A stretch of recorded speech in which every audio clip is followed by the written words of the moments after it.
नमस्कार दोस्तों, आज का जो टॉपिक रहेगा वो रहेगा विद्युत परिपथ, यानी इलेक्ट्रिक सर्किट क्या होता है, इसके बारे में हम अध्ययन करेंगे। तो देखिए, समझते हैं विद्युत परिपथ क्या होता है। तो देखिए, विद्युत परिपथ को समझने के लिए देखिए आधुनिक समय से, यानी आधुनिक पुराने टाइम से जब हम विद्युत जो साधन होते हैं, यानी जैसे लैंप हुआ, बल्ब हुआ, साधारण सी क्या है कि विद्युत उपकरणों को, यानी विद्युत उपकरणों को संचालन करने के लिए जिस मार्ग का प्रयोग किया जाता है उसे क्या बोला जाता है, विद्युत परिपथ। तो देखिए, आधुनिक समय से हम जो भी विद्युत के साधन या उपकरण होते हैं, यानी इलेक्ट्रिक उपकरणों का हम उनका संचालन करने के लिए, यानी व्यवस्थित रूप से संचालन करने के लिए जिस मार्ग का हम प्रयोग करते हैं, उस मार्ग जो एक क्या रहता है, एक सर्किट रहता है, उस सर्किट को ही क्या बोला जाता है, विद्युत परिपथ। तो देखिए, विद्युत परिपथ की परिभाषा क्या होगी। तो देखिए, यहाँ से देखेंगे विद्युत परिपथ, यानी विद्युत परिपथ की परिभाषा क्या होगी। विद्युत साधन, विद्युत साधनों का संचालन, विद्युत साधनों का संचालन हेतु, यानी विद्युत साधनों का संचालन हेतु जिस मार्ग का प्रयोग या उपयोग किया जाता है, उस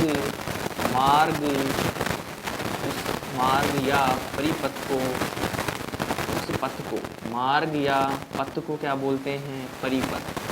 क्या बोला जाता है, परिपथ। यदि आपसे कोई परिपथ की परिभाषा पूछा जाए तो क्या आंसर दोगे कि विद्युत साधनों का व्यवस्थित रूप से संचालन करने हेतु जिस मार्ग या पथ का हम प्रयोग करते हैं उसे क्या बोला जाता है, परिपथ कहा जाता है। आशा कर रहा हूं कि आपको समझ में आ रहा होगा। तो देखिए, विद्युत साधनों का संचालन हेतु जिस मार्ग का हम प्रयोग कर रहे हैं उस मार्ग को क्या बोल रहे हैं, परिपथ। तो देखिए, जैसे घरेलू घरों में हम देखते हैं तो वहां से देखिए ऊर्जा मीटर से लेकर यानी व्यवस्थित रूप से कमरे में या रूम में या हॉल में जो भी इलेक्ट्रिक उपकरण या साधन लगे हुए हैं वो किसी न किसी परिपथ से क्या है, जुड़े हुए हैं। तो उस परिपथ का जो मार्ग है उसे ही बोला जाता है विद्युत परिपथ। तो देखिए, और देखिए यहाँ से, अब देखिए यहाँ से समझेंगे, जैसे कोई ये क्या है, कोई लैंप है, ये क्या जुड़ा हुआ है, कोई लैंप है। ये लैंप इस प्रकार से सर्किट में क्या है, जुड़ा हुआ है। यहाँ से देखिए, ये क्या है, यहाँ पर कोई वोल्टेज सोर्स के द्वारा ये सर्किट क्या हो रहा है, ये जुड़ा हुआ है। तो इसमें क्या होगी, धारा प्रवाहित होगी। तो यहाँ से देखिए लैंप क्या करेगा, जलेगा, यानी लैंप ग्लो होगा। तो यहाँ से क्या देगा, प्रकाश देगा। तो इस जलने से और प्रकाश देने तक के लिए जो महत्वपूर्ण जो भाग होता है वो क्या रहता है, इसका परिपथ। यानी देखिए, परिपथ जो होता है वो ये एक प्रकार से, यानी विद्युत साधनों को संचालन करने के लिए ही क्या रहता है, उपयुक्त रहता है। तो देखेंगे, विद्युत परिपथ जो होते हैं उनके जो महत्वपूर्ण घटक होते हैं, यानी विद्युत परिपथ का निर्माण करने के लिए जो विद्युत यानी घटक होते हैं उनके बारे में देखेंगे। तो देखिए, यहाँ से विद्युत घटक, यानी परिपथ घटक बोल दें, परिपथ घटक, इसे क्या बोलेंगे, परिपथ घटक। अब देखिए, परिपथ घटक कौन कौन से होते हैं। तो देखिए, परिपथ बनाने के लिए सर्वप्रथम हमें किसकी आवश्यकता पड़ती है। तो देखिए, यहाँ से ये क्या है, चालक, इंसुलेशन युक्त क्या है, चालक। तो यहाँ से देखिए, सबसे पहले किसकी आवश्यकता पड़ती है, चालक तार।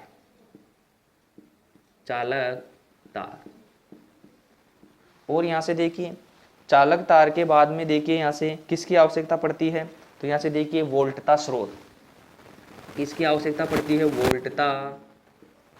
वोल्टता स्रोत, यानी वोल्टेज होगा तभी तो ये क्या होगा, ग्लो होगा। तो यहाँ से देखिए, अब यहाँ से एक आवश्यकता पड़ती है इसमें किसकी, कुंजी की, इसे बोलते हैं की।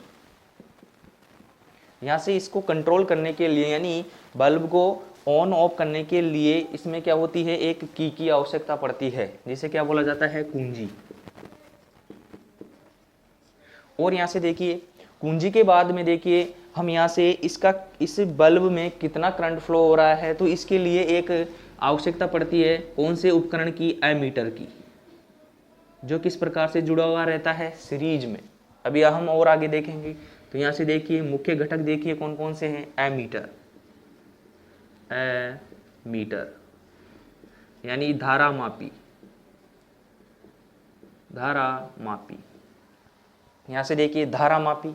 अब यहाँ से देखिए धारा का मापन कर रहे हैं, तो हमें यदि इस बल्ब पर कितने वोल्टेज का ड्रॉप हो रहा है, तो इसका मापन करने के लिए क्या क्या किसकी आवश्यकता पड़ती है, वोल्ट मीटर की। तो यहाँ से देखिए इसकी प्रयोग करेगी, वोल्ट मीटर, वोल्ट मीटर। तो इसे क्या बोले, वोल्टता मापी भी बोला जाता है, वोल्टता मापी। ऐसे देखिए वोल्टता मापी। तो क्या है देखिए मुख्य घटक कौन कौन से हुए, चालक तार, वोल्टता स्रोत, कुंजी, एमीटर और वोल्ट मीटर। ये क्या है, परिपथ के मुख्य घटक होते हैं। इन्हीं से क्या होता है, परिपथ का निर्माण होता है। तो ध्यान रखें। अब देखेंगे परिपथ जो होते हैं, परिपथ निम्न प्रकार के होते हैं। परिपथ देखिए ओपन सर्किट, एक होता है खुला परिपथ, एक होगा बंद परिपथ, एक होगा शॉर्ट सर्किट यानी लघु परिपथ। तो यहाँ से देखिए परिपथों को कितने प्रकार के कितने भागों में बांटा गया। तो यहाँ से देखिए परिपथ जो होता है, परिपथ को कितने भागों में बांटा गया है, 3 भागों में। तो यहाँ से देखिए पहला खुला परिपथ, खुला परिपथ। कौन सा परिपथ होगा, खुला परिपथ। यहाँ से देखिए बंद परिपथ, बंद परिपथ। और यहाँ से देखिए थर्ड जो होगा वो कौन सा होगा, वो होगा लघु परिपथ। कौन सा होगा, लघु परिपथ, जिसे बोला जाता है शॉर्ट सर्किट। तो पूछा जाए कि परिपथ कितने प्रकार के होते हैं, तो परिपथ देखिए खुला परिपथ, बंद परिपथ और लघु परिपथ। अब यहाँ से देखेंगे, अब देखेंगे फर्स्ट यानी खुला परिपथ क्या होता है। तो देखिए यहाँ से आप इनको नोट कर सकते हैं क्योंकि ये बेसिक नॉलेज है। तो यहाँ से हम बेसिक हमें पता होगा तो हम इनके डीप को भी आसानी से हम समझ सकते हैं। तो देखिए यहाँ से अब परिपथ देखेंगे। फर्स्ट नंबर पर देखिए खुला परिपथ। यहाँ से देखिए फर्स्ट नंबर पर देखेंगे खुला परिपथ, खुला परिपथ जिसे क्या बोला जाता है, ओपन सर्किट। तो देखिए खुला परिपथ जो होगा वो किस प्रकार से रहेगा। तो देखिए जैसे कोई ये क्या है, यहाँ पर कोई लैंप जुड़ा हुआ है। अब यहाँ पे देखिए लैंप के साथ में यहाँ पर देखिए क्या है, कोई कुंजी जुड़ी हुई है और इस प्रकार से देखिए प्लस और माइनस से ये क्या जुड़ा हुआ है, वोल्टेज सोर्स से, डीसी के वोल्टेज सोर्स से जुड़ा हुआ है। तो यहाँ से देखिए अब यहाँ पे देखेंगे कि जैसे कोई ये सर्किट है, यदि इस परिपथ में हम यदि उस कुंजी को ओपन कर दें, यदि यहाँ से देखिए इस कुंजी को क्या किया गया है, ओपन, तो ये किस प्रकार का परिपथ रहेगा, ओपन परिपथ। तो देखिए ओपन परिपथ में यहाँ से देखेंगे खुले परिपथ में, खुले परिपथ में धारा का मान क्या रहता है, पूछा जाए कि खुले परिपथ में धारा का मान जो होगा वो क्या रहेगा, 0 एम्पियर यानी 0 यानी धारा प्रवाहित नहीं होगी। पूछा जाए कि खुले परिपथ में धारा प्रवाहित होगी, नहीं। तो पूछा जाए तो क्या होगा, खुले परिपथ में धारा का मान क्या होता है, 0। तो यहाँ से ध्यान रखें। और यहाँ से पूछा जाए खुले परिपथ में, ओपन सर्किट में प्रतिरोध का मान क्या होता है। तो देखिए प्रतिरोध का मान, पूछा जाए प्रतिरोध का मान, तो ध्यान रखें ओपन जो सर्किट रहेगा, ओपन सर्किट का प्रतिरोध का मान क्या रहता है, अनंत। क्या रहता है, अनंत। कितना रहेगा, इतना उच्च रहता है कि लगभग कितना रहता है, अनंत। अनंत क्या रहता है, प्रतिरोध। यहाँ से ध्यान रखिए, यहाँ से क्वेश्चन पूछे जाते हैं एक एक नंबर के कि ओपन परिपथ में यानी खुले परिपथ में जो धारा का मान जो होगा वो कितना रहेगा, 0, क्योंकि ओपन सर्किट में धारा फ्लो नहीं होती है। अब यहाँ से देखिए प्रतिरोध का मान क्या रहेगा, अनंत, क्योंकि यहाँ कर इनके बीच में जो प्रतिरोध है वो कितना है, अनंत है। तो इसी कारण से इसमें से क्या नहीं होगी, फ्लो, धारा फ्लो, यहाँ पे देखिए धारा फ्लो नहीं होगी। तो ये ध्यान रखिए, यहाँ से करंट फ्लो नहीं होगा और लैंप ग्लो नहीं करेगा। यानी इस अवस्था में बल्ब जो होगा वो प्रकाश नहीं देगा। इतनी चीजें आप यहाँ से ध्यान रख सकते हैं कि खुले परिपथ में धारा का मान क्या रहता है, 0, और प्रतिरोध का मान क्या रहता है, अनंत। इस प्रकार से भी पूछ लिया जाता है। तो अब यहाँ से देखेंगे, अब नेक्स्ट देखेंगे इसके बाद में बंद परिपथ। तो यहाँ से देखिए कौन सा देखेंगे, बंद परिपथ। तो यहाँ से देखिए सेकंड नंबर पर कौन सा है, बंद परिपथ। क्लोज सर्किट जो है इसके बारे में देखेंगे। तो देखिए इसी प्रकार से इनको समझिए, लैंप है, ये क्या है, कोई लैंप जुड़ा हुआ है। यहाँ से देखिए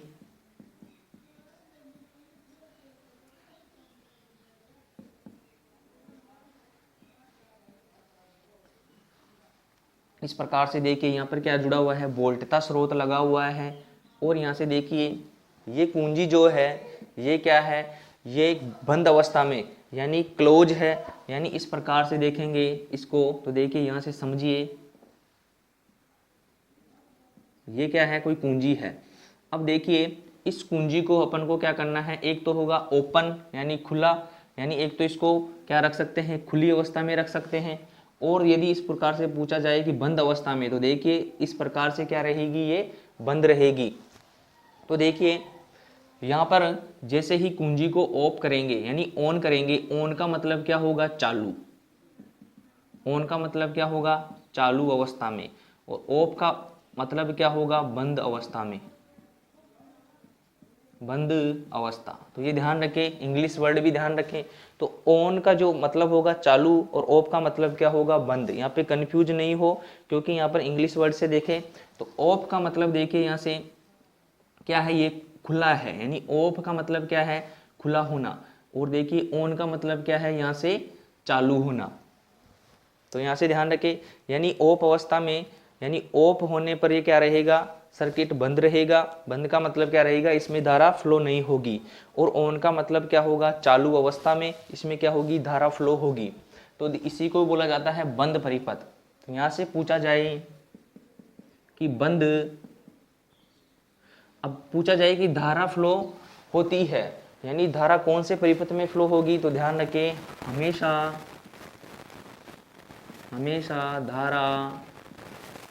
धारा बंद परिपथ में फ्लो होगी। तभी क्या होगा, ये सर्किट पूर्ण होगा। और यहाँ से देखिए धारा निकलकर यहाँ से इस लैंप में से जाती हुई इस प्रकार से वापस कहाँ पे आ जाती है, ऋण सिरे पर। तो इसलिए इसे हमेशा धारा बंद परिपथ में फ्लो होगी। तो इस प्रकार से यहाँ से क्वेश्चन पूछा जाता है। तो अब देखेंगे नेक्स्ट जो है वो है शॉर्ट सर्किट, यानी लघु परिपथ जो होते हैं वो क्या होते हैं। तो यहाँ से देखेंगे थर्ड नंबर पर देखेंगे यहाँ पे लघु परिपथ, यानी धारा का फ्लो जो होगा, यानी धारा का संचालन जो होगा वो हमेशा कौन से सर्किट में होगा, बंद परिपथ में। यहाँ से देखिए लघु परिपथ, थर्ड नंबर पे कौन सा है, लघु परिपथ।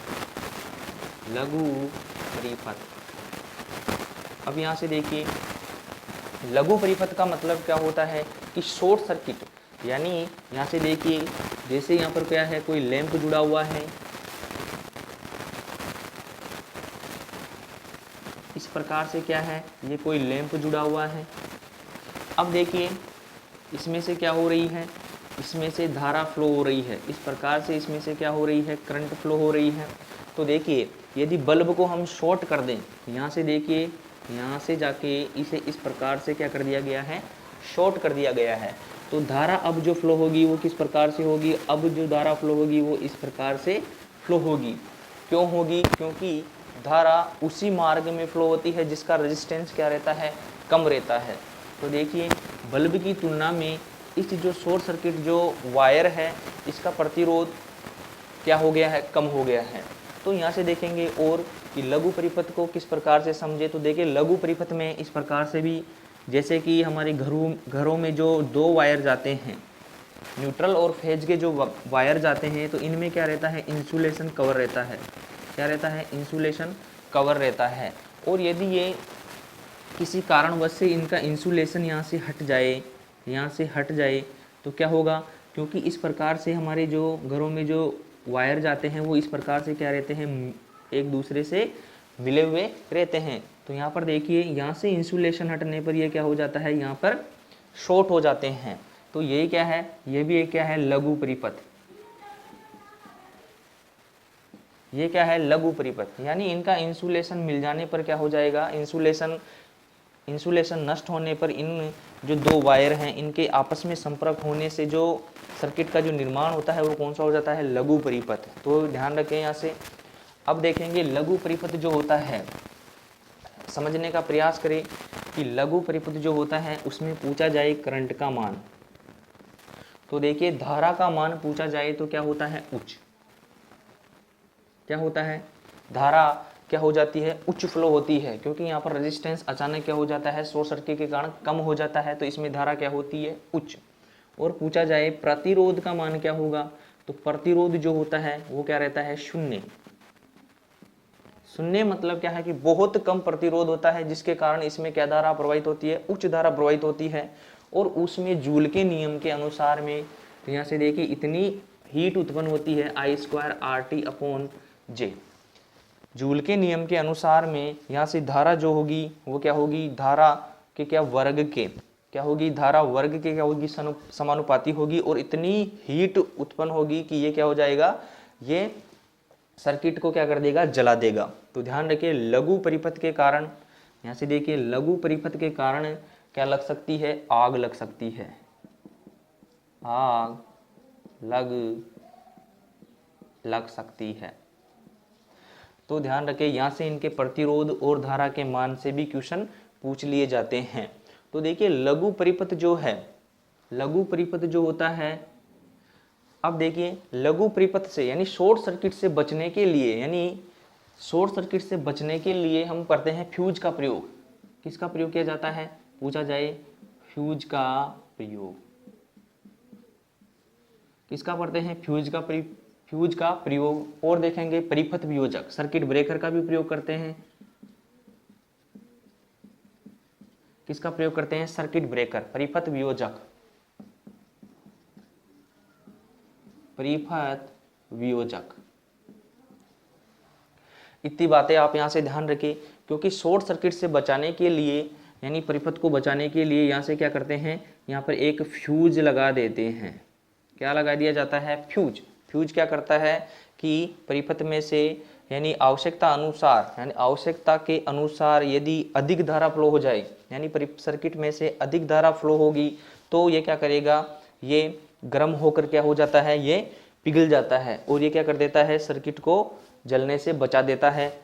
तो ध्यान रखें यहाँ से पूछा जाए फ्यूज जो होता है, फ्यूज से यहाँ से क्वेश्चन पूछा जाए तो ध्यान रखें निम्न गलनांक और निम्न प्रतिरोध। फ्यूज का क्या होना चाहिए, पूछा जाए तो निम्न प्रतिरोध और निम्न गलनांक। ध्यान रखें क्या रहना चाहिए, निम्न प्रतिरोध और निम्न गलनांक होना चाहिए। तो इतनी बातें आप यहां से ध्यान रखें। अब यहां से देखेंगे श्रेणी परिपथ, यानी परिपथ जो होते हैं श्रेणी परिपथ क्या होगा। तो देखिए यहां से श्रेणी परिपथ को समझेंगे। ये आज की जो क्लास है ये क्या है, बिल्कुल बेसिक क्लास है। तो देखिए यहां से देखिए श्रेणी परिपथ,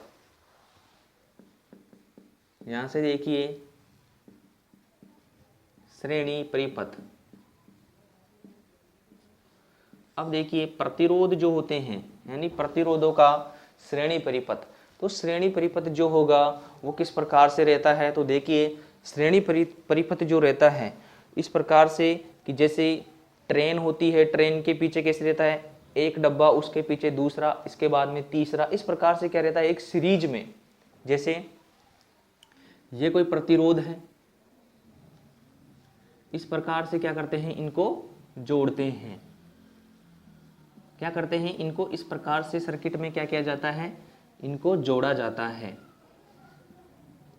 क्या किया जाता है, इनको सर्किट में इस प्रकार से क्या करते हैं, जोड़ते हैं, यानी इस प्रकार से इनको सर्किट में जोड़ा जाता है। तो देखिए ये कौन सा प्रतिरोध है R1, ये कौन सा है R2, ये कौन सा है R3, ये कौन सा है R4। तो देखिए जब हम इनको श्रेणी में जोड़ेंगे यानी सीरीज में जोड़ेंगे तो इनकी परिभाषा क्या होगी, तो यहाँ से देखिए ये कौन सा है R1 का क्या है पहला सिरा, यहाँ से देखिए ये कौन सा है R1 का दूसरा सिरा, और यहाँ से देखिए R2 जो है इसका कौन सा है पहला सिरा, यहाँ से देखिए R2 का ये दूसरा सिरा, यहाँ से देखेंगे फिर R3 का पहला सिरा ये हो गया, यहाँ से देखिए R3 का दूसरा सिरा ये हो गया, R4 का पहला सिरा ये हो गया, R4 का अंतिम सिरा कौन सा है, तो यहाँ से देखिए दूसरा, ये दूसरा सिरा फिर इससे किससे जुड़ा होता है R1 के पहले सिरे से। तो ध्यान रखें इनकी परिभाषा क्या होगी, तो देखिए श्रेणी जो परिपथ होता है, श्रेणी परिपथ जो होता है उनमें क्या होता है, एक परिभाषा क्या होगी, जैसे R1 का पहला सिरा पहले प्रतिरोध का अंतिम सिरा दूसरे प्रतिरोध के पहले सिरे से क्या रहता है, जुड़ा हुआ रहता है। तो यहाँ से देखिए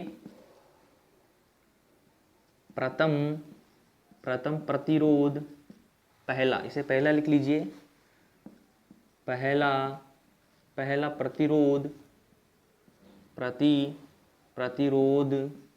प्रतिरोध का पहले यानी पहला प्रतिरोध का अंतिम सिरा, यानी अंतिम सिरा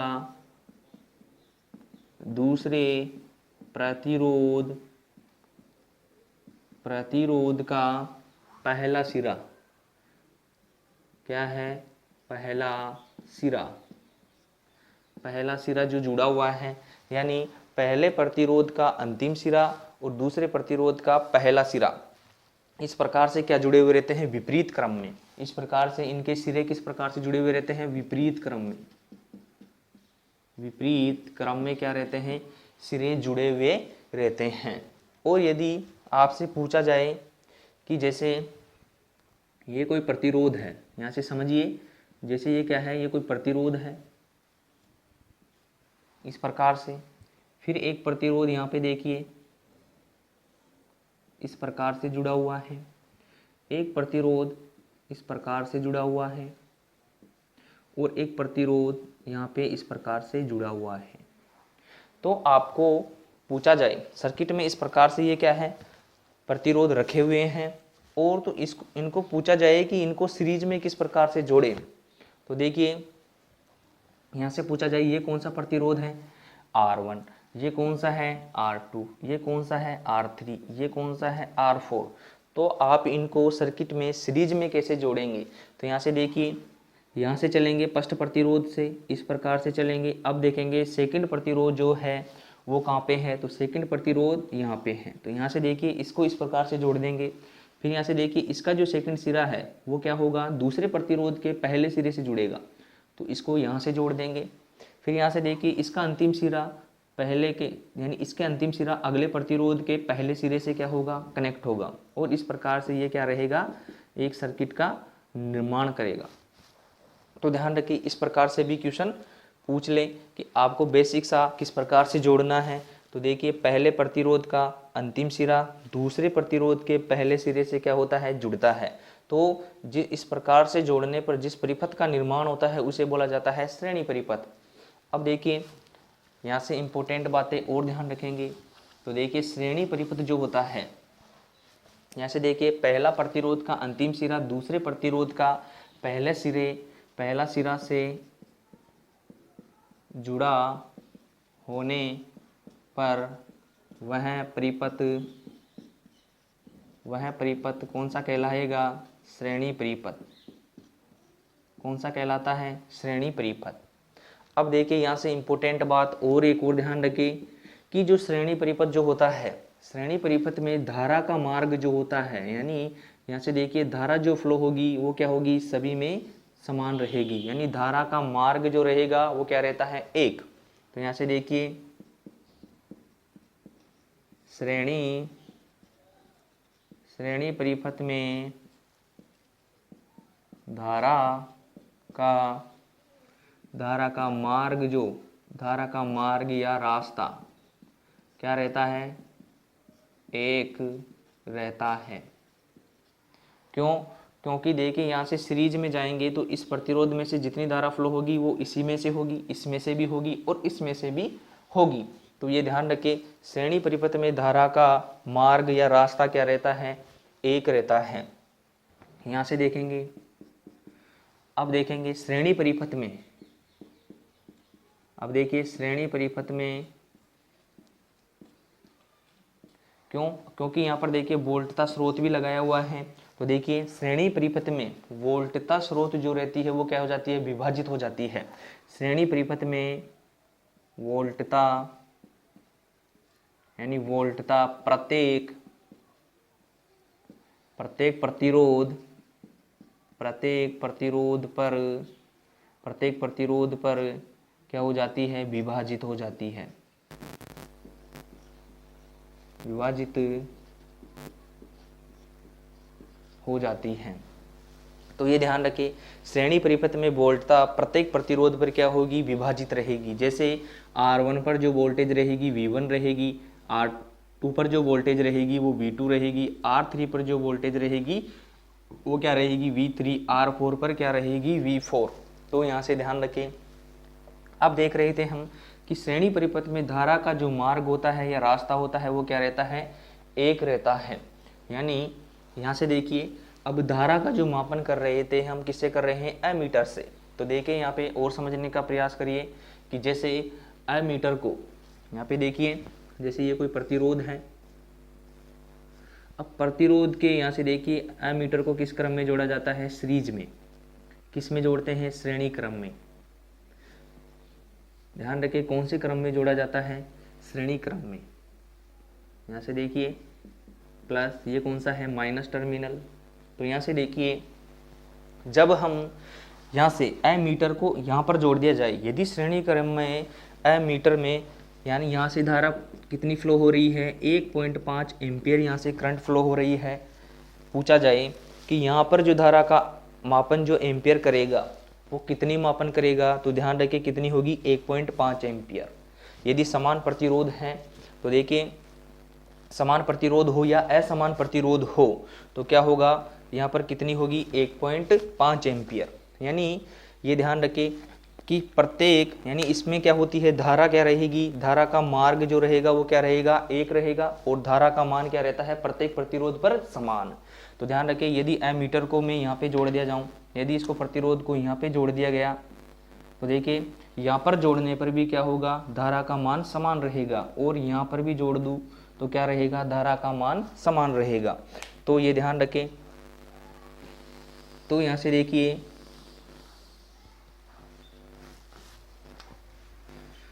देखिए श्रेणी परिपथ में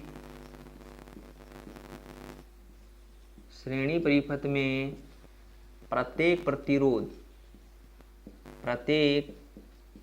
प्रतिरोध पर धारा का मान समान रहता है। क्या रहता है?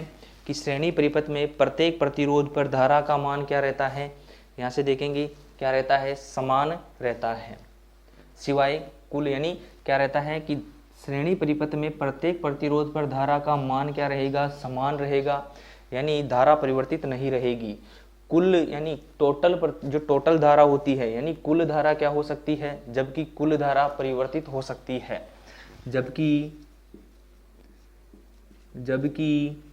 कुल धारा परिवर्तित हो सकती है। कैसे? कि जैसे मानो इसमें एक प्रतिरोध और जोड़ दिया जाए, यदि इसमें एक प्रतिरोध और जोड़ दिया जाए तो प्रतिरोधों की जो मान रहेगा वो प्रतिरोधों का मान क्या हो जाता है, अधिक हो जाता है। तो प्रतिरोधों का मान अधिक होने पर प्रतिरोध का मान भी क्या होगा, अधिक। तो अधिक के कारण धारा क्या हो जाती है, कम हो जाती है। तो ध्यान रखिए, जबकि कुल धारा परिवर्तित हो सकती है। अब देखिए यहाँ से, अब जो श्रेणी सर्किट जो होता है उसमें देख रहे थे कि धारा का मान तो क्या है, समान है, और वोल्टेज का मान क्या है, अलग अलग। तो देखिए यहाँ से टोटल प्रतिरोध निकालने का एक फॉर्मूला जो बनता है उसके बारे में देखेंगे। तो यहाँ से देखिए,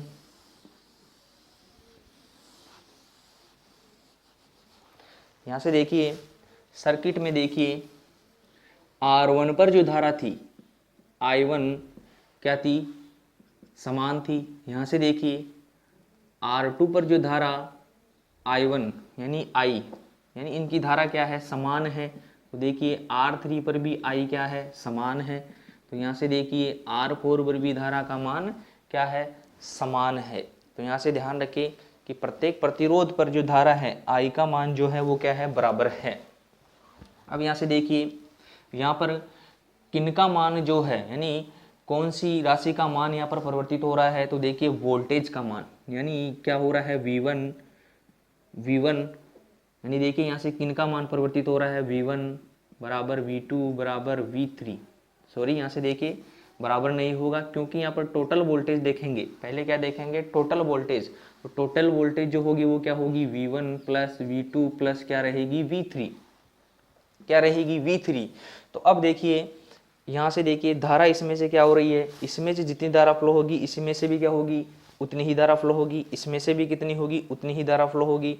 और R4 में से भी क्या होगी, समान धारा फ्लो होगी। तो परिवर्तन किसका हो रहा है, यहाँ पर वोल्टेज का क्या हो रहा है, विभाजन क्या हो रहा है। यहाँ से देखिए वोल्टेज क्या हो रहे हैं, एक्रॉस, यानी अलग अलग प्रतिरोध पर क्या हो रहे हैं, विभवांतर अलग अलग उत्पन्न हो रहा है। तो यहाँ से देखिए V बराबर, यानी ओम के नियम से देखिए V बराबर क्या होता है, I इंटू R। तो देखिए यहाँ पर V का मान रखेंगे तो देखिए क्या होता है, VT बराबर देखिए V1 का मान रखेंगे तो यहाँ पर देखिए क्या होगा, I इंटू R1। क्यों, क्योंकि देखिए यहाँ पर क्या है, धारा का मान समान है तो इसमें क्या रहेगी, I रहेगी। यहाँ से देखिए V ओम के नियम से क्या होता है, I इंटू R। तो इस पर जो वोल्टेज देखेंगे, ड्रॉप जो देखेंगे R1 पर वो कितना होगा, तो I इंटू R1। यहाँ से देखेंगे V2 पर देखेंगे तो कितना होगा, I इंटू R2। यहाँ से देखेंगे I3 पर वोल्टेज ड्रॉप देखेंगे तो कितना होगा, तो I R3। तो यहाँ से देखिए VT का मान जो है यहाँ पर क्या रखेंगे, तो देखिए VT का मान भी हम रख लेते हैं, V का मान यहाँ से रखेंगे IR। तो IR क्या हो गया, टोटल रेजिस्टेंस। तो यहाँ से देखिए IR1 plus IR2 plus IR3। अब यहाँ से देखिए इनमें कॉमन कौन सा है, करंट कॉमन है, कॉमन करंट है। तो देखिए IRT बराबर, यहाँ से इस करंट को क्या कर लेते हैं, बाहर निकाल लेते हैं। तो बाहर निकालने पर देखिए क्या बचेगा, R1 plus R2 plus R3। इस प्रकार से देखिए, अब यहाँ से देखिए I से I क्या हो जाता है, कैंसिल। तो टोटल जो प्रतिरोध का मान होगा वो कितना आएगा, तो R1 plus R2 plus R3। ये क्या है, टोटल प्रतिरोध। और यदि यहाँ से और ध्यान रखें कि जब समान मान के यदि प्रतिरोध जुड़े हुए हैं तो क्या होगा, कि जैसे ये कितने जुड़े हुए हैं, जैसे 5 ओम के 3 प्रतिरोध, यानी क्या, अब यहाँ से देखिए R मान के N प्रतिरोध श्रेणी में जुड़े हुए हैं तो टोटल प्रतिरोध जो होगा वो क्या होगा, RT बराबर N इंटू R, यानी N क्या है, प्रतिरोधों की संख्या। यहाँ से देखिए N बराबर क्या है, प्रतिरोधों की संख्या। एक मिनट देखते हैं, वीडियो को चेक करते हैं किस प्रकार से चल रहा है। तो देखिए वीडियो सही चल रहा है। यहाँ से देखेंगे RT बराबर क्या होगा, N इंटू R। N क्या है, यहाँ पर देखिए प्रतिरोधों की संख्या। अब यहाँ से देखिए क्वेश्चन पूछा जाए कि 10 ओम के 10 प्रतिरोध श्रेणी में जुड़े हुए हैं तो टोटल प्रतिरोध क्या होगा। तो यहाँ से देखिए 10 ओम के क्या है, 10 ओम के 10 प्रतिरोध, 10 ओम के 10 प्रतिरोध किस में जुड़े हुए हैं, श्रेणी क्रम में। ये क्या है, यहाँ से फर्स्ट क्वेश्चन है कि 10 ओम के 10 प्रतिरोध श्रेणी क्रम में जुड़े हुए हैं तो इन्हें कैसे सोल्व करेंगे। तो देखिए क्या है, 10 ओम के 10 क्या है, समान है, यानी 10 ओम के क्या है 10 प्रतिरोध हैं, यानी क्या मानेंगे कि 10 ओम के कितने हैं 10 प्रतिरोध। तो देखिए इनको टोटल प्रतिरोध जो निकाला जाएगा वो कितना होगा, यहाँ से देखिए n इंटू आर, इस फॉर्मूले का हम प्रयोग करेंगे। तो यहाँ से देखिए आर टी बराबर क्या हो जाएगा 10 इंटू 10, यानी कितना हो गया 100 ओम, कितना होगा 100 ओम। और हम 10 ओम 10 ओम 10 ओम के इस प्रकार से 10 बार प्लस करके भी हम इनको सोल्व कर सकते हैं। तो ये ध्यान रखिए आर टी बराबर कितना होगा 1 अपॉन यहाँ देखिए आर टी बराबर कितना होगा 100 ओम। और देखिए यहाँ से और क्वेश्चन पूछ लिया जाता है कि चालकता, यहाँ से देखेंगे ऐसे भी क्वेश्चन पूछ लिया जाता है कि 10 ओम के 10 प्रतिरोध श्रेणी में जुड़े हुए हैं तो इनका या इनकी चालकता का मान कितना होगा। तो देखिए चालकता का मान देखेंगे तो देखिए चालकता क्या होती है, प्रतिरोध का व्युत्क्रम होती है, क्या होती है, प्रतिरोध का विलोम क्या कहलाता है, चालकता। तो यहाँ से देखेंगे चालकता को कैसे प्रदर्शित किया जाता है, इसे इस प्रकार से, इसे यहाँ से देखिए आर टी। तो जी बराबर क्या लिखेंगे 1 अपॉन आर टी, क्यों, क्योंकि ये क्या रहता है प्रतिरोध का विलोम रहता है। तो देखिए यहाँ से जो प्रतिरोध का मान जो प्राप्त हुआ है वो कितना हुआ है, तो देखिए जी बराबर कितना हुआ है 1 अपॉन 100। अब यहाँ से देखिए इसे सोल्व करिए, कितना होगा 0.01, कितना होगा 0.01 साइमन या मोहो, क्या होगा यहाँ से देखिए मोहो या साइमन क्या होगी इसकी चालकता। तो यहाँ से चालकता से भी क्वेश्चन पूछ लिया जाता है। और देखिए इस प्रकार से पूछा जाए कि अलग अलग मान के जुड़े हुए हैं तो उनका प्रतिरोध का मान पूछा जाए, जैसे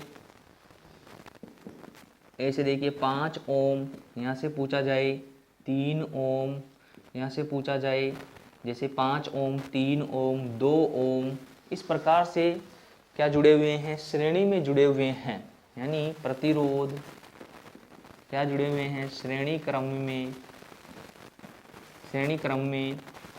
क्रम में तो कुल प्रतिरोध होगा, कुल प्रतिरोध का मान बताना है। तो देखिए क्या होगा आर टी बराबर श्रेणी में क्या होता है R1 plus R2 plus R3। तो इस प्रकार से इनको सोल्व करना है। तो यहाँ पे देखिए टोटल जो प्रतिरोध होगा वो कितना होगा, तो यहाँ से देखिए 5 ओम प्लस 3 ओम प्लस 2 ओम। पहले देखेंगे श्रेणी क्रम में, इनको इस प्रकार से क्या करेंगे श्रेणी में जोड़ेंगे। तो यहाँ से देखिए टोटल जो प्रतिरोध हुआ वो कितना हुआ, यहाँ से देखिए कितना हो गया 10 ओम। तो इस प्रकार से सर्किट से क्वेश्चन पूछे जाते हैं। तो ये इतनी बातें आप यहाँ से ध्यान रखें। अब देखिए यहाँ से मॉडरेट क्वेश्चन किस प्रकार से पूछते हैं वो अपन हम देखेंगे। और इन क्वेश्चनों को हम जब टेस्ट लेंगे, टेस्ट के रूप में जो वीडियो रहेगा उसमें हम संपूर्ण क्वेश्चनों को भी सोल्व करेंगे। यदि आपको वीडियो पसंद आ रहा है तो वीडियो को लाइक करें, और यदि आप चैनल पर नए हैं तो चैनल को सब्सक्राइब जरूर करें। तो अब यहाँ से देखिए,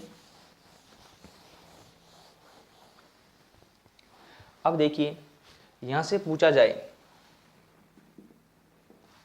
इस प्रकार से क्या दे देता है सर्किट, इस प्रकार से श्रेणी परिपथ क्या बनाएगा, आरेख बनाएगा, और उसमें देखिए क्या करेगा। यहाँ से देखिए हमने देखा ओपन सर्किट और खुला, और एक देखा शॉर्ट सर्किट, एक देखा बंद परिपथ।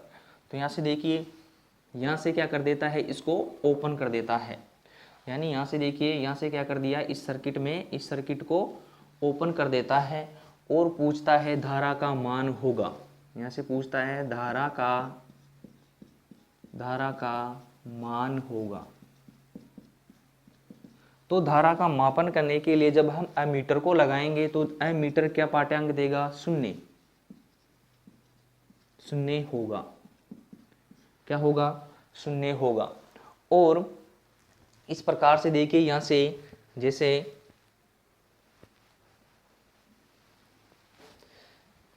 जैसे यहां पर देखिए, यहां पर क्या लगाया गया है? यहां पर देखिए वोल्ट मीटर लगा दिया जाए, यानी जैसे यहां से देखिए इस प्रकार से क्वेश्चन पूछेगा कि जैसे यहाँ से नीचे लिख लीजिए इनको R1 R2 R3। तो देखिए R1 R2 R3 और ये कौन सा है? R4। जैसे क्वेश्चन पूछेगा कि श्रेणी में 4 प्रतिरोध जुड़े हुए हैं।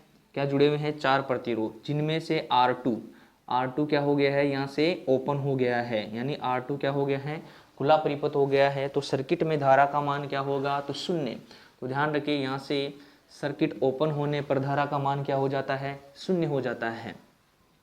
अब देखिए यहाँ से जैसे यहाँ पर कितना वोल्टेज लगाया गया है? 80 वोल्ट। कितना लगाया गया है? 80 वोल्ट। और पूछेगा कि यहाँ पर R2 यदि ओपन सर्किट है और यहाँ पर यदि वोल्ट मीटर लगाया गया है, यहाँ पर क्या लगाया गया है? Volt meter. इसके एक्रॉस क्या लगाया गया है? Volt meter. तो वोल्ट मीटर क्या पाठ्यांक देगा? तो ध्यान रखिए हमेशा ओपन या खुला परिपथ होने पर यदि वोल्ट मीटर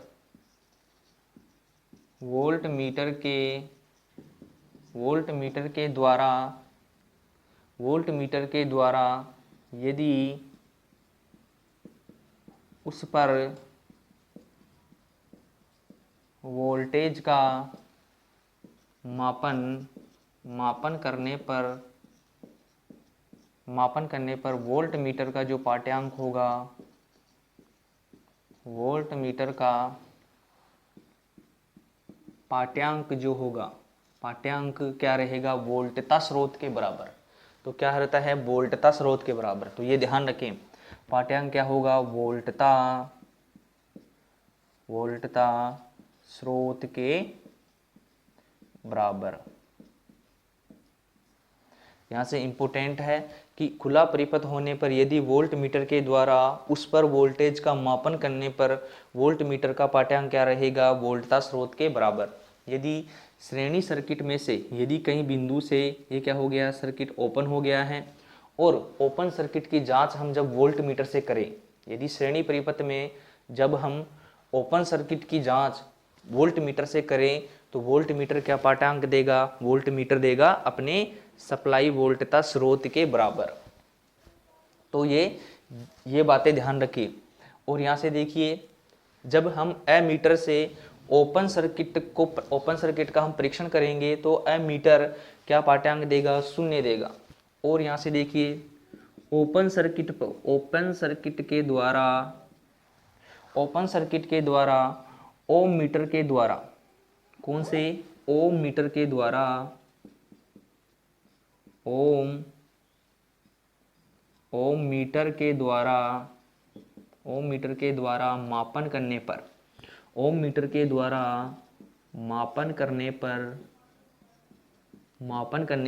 यानी ओम मीटर के द्वारा मापन करने पर ओम मीटर जो होगा वो क्या पाठ्यांक देगा? ओपन सर्किट का क्या देगा? अनंत। तो ये इतनी बातें आप यहाँ से ध्यान रखें। तो ये क्या है? श्रेणी परिपथ है। यहाँ से क्या क्वेश्चन पूछा जाता है? यहाँ से देखिए और मॉडरेट क्वेश्चन जो पूछते हैं उनके बारे में हम चर्चा करेंगे। तो यहाँ से देखिए यहाँ से क्वेश्चन पूछा जाता है कि श्रेणी परिपथ में, यहाँ से एक और बातें इंपॉर्टेंट ध्यान रखें कि श्रेणी परिपथ में, यहाँ से देखिए श्रेणी परिपथ में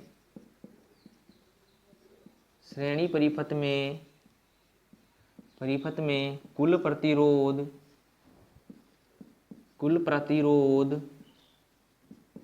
यहाँ से देखिए श्रेणी परिपथ में कुल प्रतिरोध श्रेणी परिपथ का अधिकतम प्रतिरोध से भी क्या आता है, अधिकतम प्रतिरोध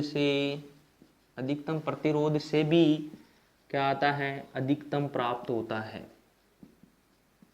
अधिकतम प्राप्त होता है।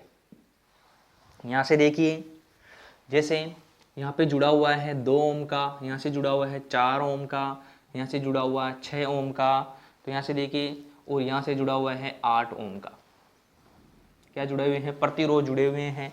तो श्रेणी परिपथ में कुल प्रतिरोध श्रेणी का अधिक प्रतिरोध से भी अधिक प्राप्त होता है। जैसे कैसे कि श्रेणी परिपथ में देखिए अधिकतम प्रतिरोध कितना है, 8 ओम, तो इसका जो टोटल जो प्रतिरोध होगा वो क्या रहेगा, 8 ओम से भी अधिक प्राप्त होगा। तो यहाँ से देखिए, इनको जोड़िए, 4 2 6 6 12 8 20, यानी टोटल जो प्रतिरोध हो रहा है, तो यहाँ से देखिए कितना आ रहा है, टोटल प्रतिरोध 20 ओम। ये देखिए अधिकतम प्रतिरोध से भी क्या हुआ, अधिक प्राप्त हुआ। तो श्रेणी परिपथ में कुल प्रतिरोध श्रेणी परिपथ का अधिक प्रतिरोध से भी क्या आता है, अधिकतम प्राप्त होता है। और देखिए यहाँ से क्वेश्चन पूछा जाए कि श्रेणी परिपथ में अतिरिक्त एक प्रतिरोध और जोड़ दिया जाए, यदि श्रेणी परिपथ में अतिरिक्त एक प्रतिरोध और जोड़ दिया जाए तो धारा का मान क्या होगा। तो देखिए, श्रेणी परिपथ में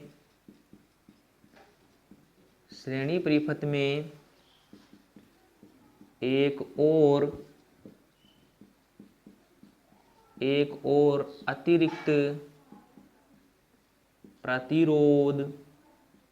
अतिरिक्त प्रतिरोध जोड़ने पर धारा का मान क्या होगा। तो धारा का मान क्या होगा। तो देखिए अतिरिक्त प्रतिरोध इसमें और हम जोड़ेंगे, यदि इसमें कितने प्रतिरोध जुड़े हुए हैं, 4 प्रतिरोध, यदि इसमें एक प्रतिरोध और जोड़ दिया जाए, क्या कर दिया गया है, एक प्रतिरोध और इसमें बढ़ा दिया गया है, तो अब प्रतिरोध बढ़ाने पर इसमें क्या पूछ रहा है, धारा का मान। तो ध्यान रखिए प्रतिरोधों को, यानी श्रेणी क्रम में प्रतिरोधों का मान बढ़ाने पर, यानी प्रतिरोधों की संख्या बढ़ाने पर क्या हो जाता है, धारा का मान घट जाता है। क्योंकि हम देख रहे थे धारा और, या देखिए यहाँ पे धारा और प्रतिरोध में क्या संबंध रहता है, विलोमानुपाती का। इस प्रकार से, किस प्रकार से, ओम के नियम से देखिए धारा और प्रतिरोध में किस प्रकार से संबंध रहता है, विलोमानुपाती का।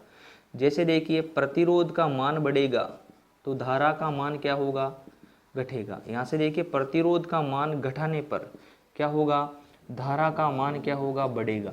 तो इस प्रकार से इनमें क्या संबंध रहता है, प्रतिरोध का धारा के साथ क्या रहता है, विलोमानुपाती का संबंध रहता है। तो ध्यान रखिए श्रेणी परिपथ में एक और अतिरिक्त प्रतिरोध जोड़ने पर धारा का मान क्या होगा, घट जाता है। और इस प्रकार से पूछा जाए कि श्रेणी क्रम प्रतिरोध में, यानी श्रेणी सर्किट में से एक प्रतिरोध हटा दिया जाए तो कुल प्रतिरोध क्या होगा, या धारा का मान क्या होगा। तो यहाँ से देखिए, यहाँ से और देखते हैं कि श्रेणी परिपथ में से, वीडियो को आप एंड तक देखें, कहीं इंपॉर्टेंट चीज़ें आपको यहाँ पर देखने को मिलेगी जो एग्जाम की दृष्टि से क्या है, महत्वपूर्ण। तो यहाँ से देखिए श्रेणी परिपथ में से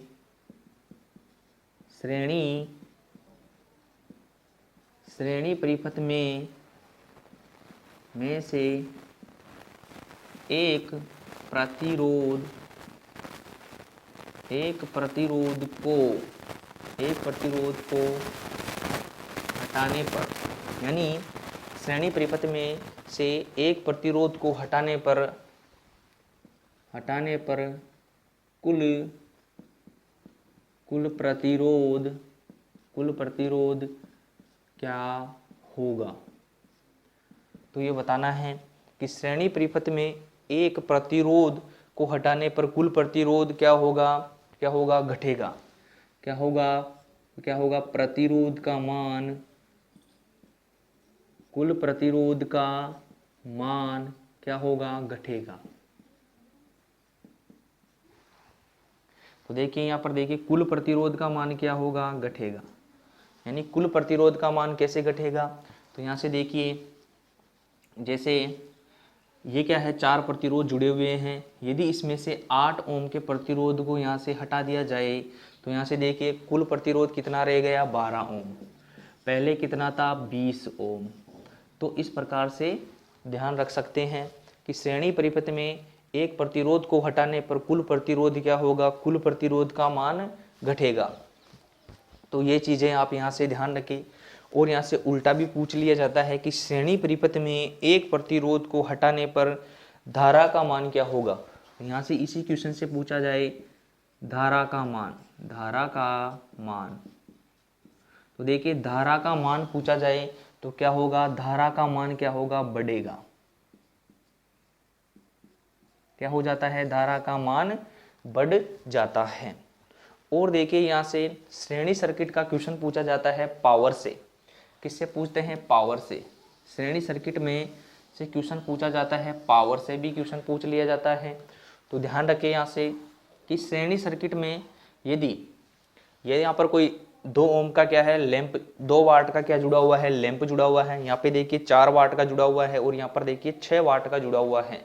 तो हमें पूछा जाए कि इस श्रेणी सर्किट का यानी पावर का जो श्रेणी संयोजन होता है, श्रेणी संयोजन होता है, उसे किस प्रकार से सोल्व किया जाता है। तो ध्यान रखें, उसे प्रतिरोध के जो समांतर क्रम के द्वारा, प्रतिरोध के समांतर क्रम से जो संयोजन करते हैं, उसी प्रकार से शक्ति का किस प्रकार से किया जाता है, श्रेणी में। जैसे देखिए P क्या होगा, टोटल पावर क्या होगी, P1 प्लस यहाँ से देखिए P2 प्लस यहाँ से किस प्रकार से होगी, P3। इस प्रकार से श्रेणी सर्किट की टोटल जो पावर होगी वो किस प्रकार से रहेगी, इस प्रकार से निकाली जाती है। तो ये बातें आप यहाँ से ध्यान रखें,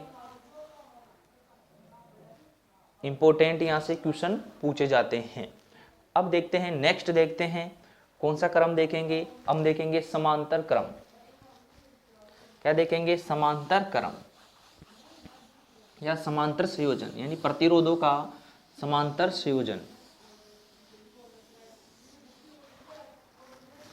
यहां से देखिए प्रतिरोध का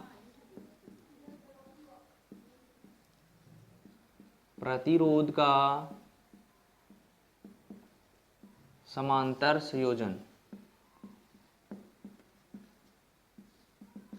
यहां से क्वेश्चन पूछते हैं प्रतिरोध का समांतर संयोजन। और एक इनका संयोजन से भी बेसिक क्वेश्चन पूछ लिया जाता है कि प्रतिरोध को, यानी प्रतिरोध जो होते हैं उनको कितने प्रकार से सर्किट में संयोजन किया जाता है। तो देखिए प्रतिरोधों का कितने प्रकार से हम संयोजन कर सकते हैं, तो कितने प्रकार से कर सकते हैं, 4 प्रकार से। कैसे, देखिए पहला हमने देखा कौन सा, श्रेणी टाइप, श्रेणी संयोजन। कौन सा है, श्रेणी संयोजन। दूसरा देखेंगे समांतर संयोजन, समांतर। कौन सा है, दूसरा समांतर संयोजन। यहाँ से थर्ड देखिए इनका एक कॉमन रहता है, श्रेणी।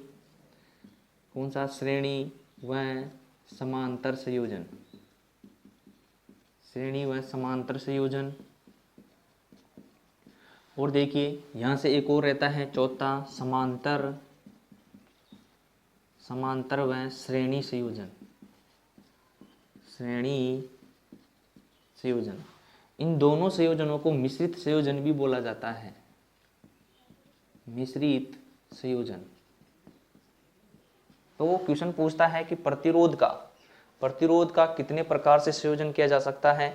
तो श्रेणी में कर सकते हैं प्रतिरोध का, समांतर में कर सकते हैं, और देखिए श्रेणी व समांतर संयोजन भी किया जाता है। और यहाँ से देखिए चौथा जो है फोर्थ, यानी समांतर व श्रेणी संयोजन। अब देखिए पहले थोड़ा सा हम श्रेणी संयोजन का जो श्रेणी परिपथ होता है उसका थोड़ा सा उपयोग देखेंगे। यहाँ से देखिए श्रेणी परिपथ का उपयोग। भाई इसका उपयोग कहाँ पे किया जाता है, बेसिक सी श्रेणी परिपथों का उपयोग अधिकतर कहाँ पे किया जाता है। तो देखिए श्रेणी परिपथ का जो उपयोग जो अधिकतर कहाँ पर करते हैं, तो देखिए यहाँ पर टार्च में किया जाता है। क्यों? क्योंकि जब सेलों का किस प्रकार से क्रम रहता है श्रेणी में, तो देखिए वहाँ पर वोल्टेज जो रहते हैं, वोल्टता का जो मान रहता है वो किस प्रकार से रहता है, वोल्टेज जो रहती है वो किस प्रकार से रहती है, संयोजित क्रम में रहती है। तो थोड़ा लाइट का प्रॉब्लम है, एक सेकंड रुकिए।